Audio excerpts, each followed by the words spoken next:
नमस्कार मित्रांनो, प्रणाली रांगोली आर्ट ह्या यूट्यूब चॅनलमध्ये आपलं पुन्हा एकदा स्वागत आहे. या व्हिडिओमध्ये मी तुम्हाला छान अशा 4 वेगवेगळ्या प्रकाराच्या अगदी कमी वेळात कमी जागेत झटपट तयार होणाऱ्या 4 रांगोळ्या दाखवणार आहे. तर व्हिडिओ पूर्ण पहा. ही आहे पहिली रांगोळी, जी की मी अगदी कमी रंगामध्ये तयार करून घेतलेली आहे. तुम्ही अशा रांगोळी देवघरात किंवा पाटाखाली अंगणात देखील काढून घेऊ शकता. मी मागच्या व्हिडिओमध्ये देखील फ्रीहँड रांगोळीच्या व्हिडिओ अपलोड केलेले आहेत.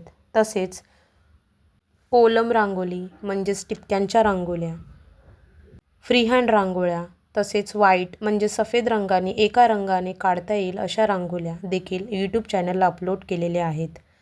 या रांगोळीमध्ये मी फक्त कमीत कमी 2 ते 3 रंगामध्ये काढून घेतलेली आहे.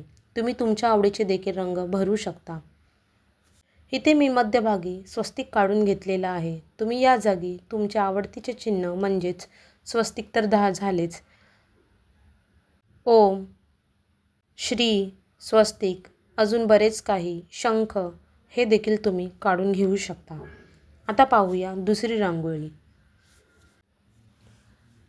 व्हिडिओला जर नवीन असाल तर सबस्क्राईब करा आणि बेल आयकॉनवर क्लिक करा, जेणेकरून तुम्हाला अजून नवनवीन रांगोळ्या कमी वेळात कमी जागेत तयार होतील अशा पाहायला मिळतील.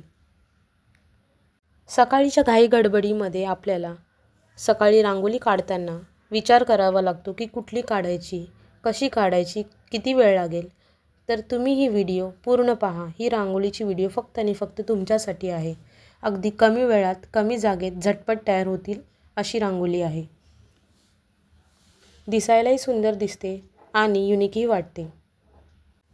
तुम्हाला जर रांगोळीची व्हिडिओ आवडत असेल तर मला कमेंट करून नक्की सांगा की तुम्हाला यामधली रांगोळी कुठली आवडलेली आहे ते. मी इथे कुठलेही इन्स्ट्रुमेंट वापरलेले नाहीत, म्हणजेच रांगोळीचे पेन, पेन्सिल किंवा वर्तुळ काढण्यासाठी जी बांगडी यूज करते ते काहीही यूज केलेले नाही. मी माझ्या हाताने रांगोळी काढून घेतलेली आहे.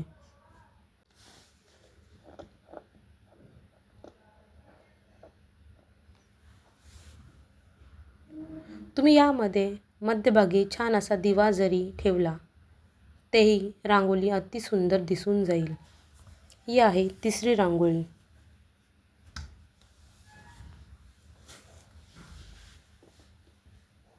मी याआधी मागच्या व्हिडिओमध्ये अशीच फ्रीहँड रांगोळीची व्हिडिओ अपलोड केलेली आहे. त्यामध्ये देखील छान अशा सुंदर सुंदर रांगोळ्या तुम्हाला पाहायला मिळतील.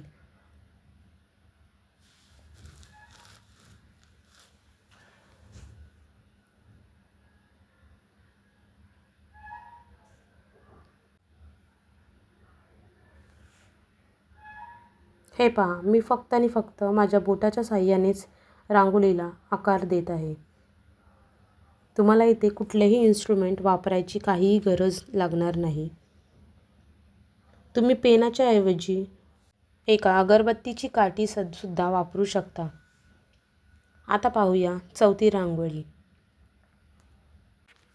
यामध्ये सुद्धा तुम्ही तुमच्या आवडीचे रंग, जरी तुमच्याकडे कुठले रंग अवेलेबल नसतील तर तुम्ही एका पांढऱ्या रांगोळीने सुद्धा रांगोळी काढून घेऊ शकता. पांढऱ्या रांगोळीने काढलेली रांगोळी सुद्धा छान दिसते. व्हिडिओ जर आवडले असेल तर लाईक करा. चॅनलला नवीन असाल तर सबस्क्राईब करायला विसरू नका आणि बेल आयकॉनवर क्लिक करा. कमेंट करून नक्की सांगा आणि शेअर करायला विसरू नका. भेटूया आपण पुढच्या व्हिडिओमध्ये. धन्यवाद मित्रांनो.